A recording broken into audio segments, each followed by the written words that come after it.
Tervist! Nii, olete te kunagi mõelnud, miks näiteks paberitehas asub jõe ääres, aga tehnoloogiaettevõte suurlinna südames? Või miks me ei saa lihtsalt kõike, mida tahame, otse oma koduukse eest? Vastus peitub asukohamajanduses, sellises nähtamatus jõus, mis kujundab, kogu meie maailma. Ja täpselt, see ongi see suur küsimus, eks ole?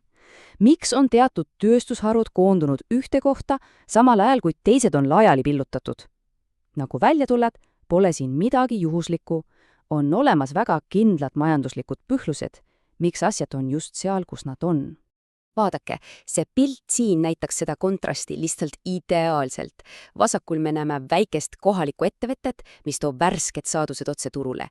Paremal aga, on see tohutu sadam, globaalne sõlmpunkt, kus toorained ja kaubad liiguvad üle kontinentide. Ja huvitav on see, et mõlemad asuvad täiesti loogilistes kohtades, majanduslikult, aga põhjus, miks nad just seal on täiesti erinev. Okei, et sellest kõigest paremini aru saada, vaatamegi lähemalt neid põhilisi tegureid, mis määravad, kuhu ettevõtted oma tegevuse rajavad. Need on sisulisest majandusgeograafia alustalad. Tegelikult taandub kõik kolmele põhiküsimusele. Esiteks, kas mul on ligipääs materjalidele, mida ma vajan? Teiseks, kas ma saan oma kraamiga kuskile transporditud? Ja kolmandaks, mis on ülioluline, kas mul on inimesi, kes selle töö ära teeksid ja mis veel tähtsam, kes sellega ära ostaksid? Need on need küsimused, millele idaettevõte peab vastama. Võtamegi esimese teguri, materjalid. Mõelge näiteks rasketööstuse peale. Kaevandusi või metallurgiatehajeid ei saa ju ehitada suvalise kohta, eks. Nad on lausa aheldatud oma tooraineallikate külge, olgu selleks siis maagimaardlad või söökaevandused. Nende toorainede transporteerimine on lihtsalt liiga kallis ja ebaefektiivne. Aga okei. Isegi kui sul on tooraine olemas, siis sa pead ju selle kuidagi kuskile saama. Ja siin tulebki mängu transport. Sadamad, raudteed ja maanteed, need on nagu majanduse veresongkond, mis ühendab toorainet tehastega ja valmistooted tarbijatega. Just seepärast ehitatakse suured tehased tihtipeale otse nende transpordisõlmede läheduse. Ja siis kolmas tegur, mis on võib-olla isegi kõige olulisem.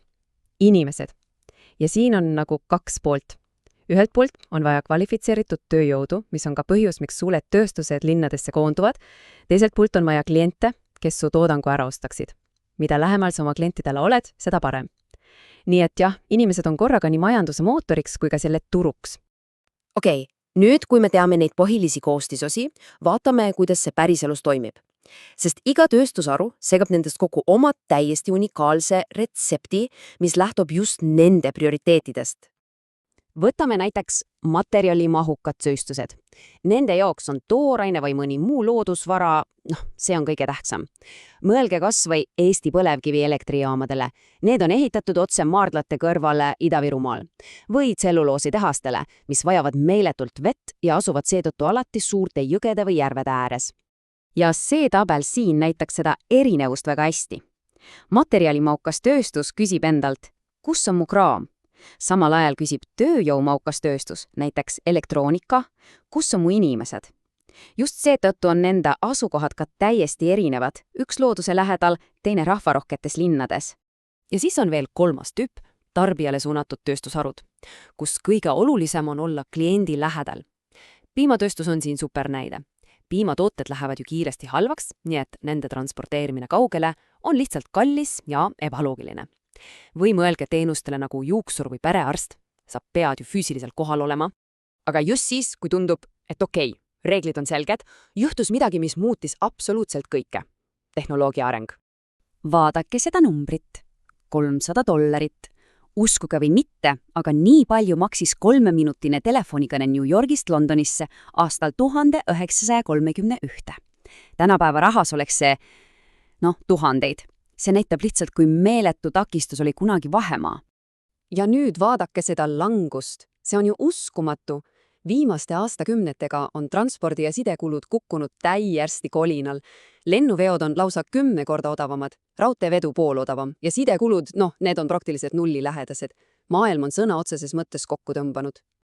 Mida see kõik siis tähendas? See tähendas seda, et need klassikalised asukohategurid hakkasid oma tähtsust kaotama. Kui transport on odav, kas sa pead siis enam olema oma tooraine kõrval? Mitte tingimata. Kui suhtlus on silmapilkne ja tasuta, kas sa pead oma tiimiga samas ruumis istuma? Ei pea. See avas täiesti uued uksed ja muutis maailma majandust, igaveseks. Ja see kõik toobki meid tänapäeva, kus kõik need tegurid on omavahel nii läbi põimunud, et on tekkinud üks keeruline ja ühendatud globaalne majandus. Odav transport ja side on teinud võimalikuks midagi, mida nimetatakse spetsialiseerumiseks. Ja see idee on tegelikult lihtne. Iga piirkond peaks keskenduma just sellele, mida ta teeb kõige paremini ja kõige odavamalt, ja siis teistega kauplema. See ongi lühidalt öeldes globaalse majanduse alus. Mõelge korraks. Tänapäeval on peaaegu võimatu leida toodet, mis oleks algusest lõpuni tehtud ühes ja samas riigis. Absoluutselt iga asi, mida me ostame, on tegelikult ülemaailmse koostöö tulemus. Hea näide on tavaline T-särk. Kas teadsite, et selle teekond sinu kappi võib olla üle 40 000 kilomeetri pikk ja läbida 5 või isegi enamat erinevat riiki? Näiteks üks riik kasvatab puuvilla, teine ketrab selles niidi, 3. koob kanga, 4. õmbleb särgi valmis ja 5. trükib pealekogu ja pakendab selle müügiks. See ongi see kuulus globaalne tarneahel otse meie silme ees. Ja see viibki meid selle mõtteni, et geograafiline tööjaotus on tänapäeval nähtav absoluutselt igas tootes. Iga asi, mida me käes hoiame, on justkui selline globaalne pusle, mille tükid on kokku pandud üle kogu maailma, tuginedes iga piirkonna eelistele. Ja see toobki meid viimase küsimuseni, seekord teile. Mõelge natukene oma enda kodukoha peale. Mis on need jõud, mis just sealset majandust kujundavad? On see lähedus mingitele loodusvaradele või on see suur ja oluline transpordisõlm või hoopis andekad ja osavad inimesed? Kui se sellele vastuse leiate, siis hakkate seda asukoha majanduse nähtavatut kätt nägema absoluutselt kõikjal enda ümber.